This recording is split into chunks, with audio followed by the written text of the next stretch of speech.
In this tutorial, you are going to learn how to add Cloudflare human verification to your website so you can block bots and protect your content.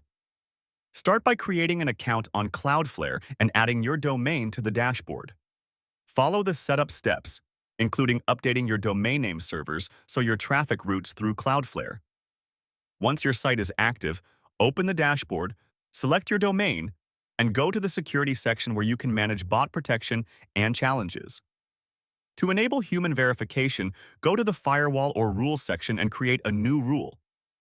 Give it a clear name, then choose the conditions that should trigger verification, such as suspicious traffic, specific locations, or high threat scores.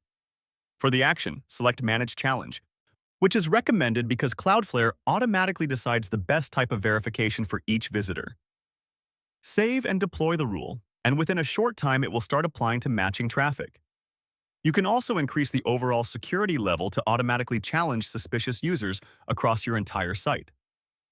After setup, test your website using a private browser or different network to confirm the verification appears. Finally, monitor your firewall events in the dashboard to see how often challenges are triggered and adjust your settings to balance security and user experience.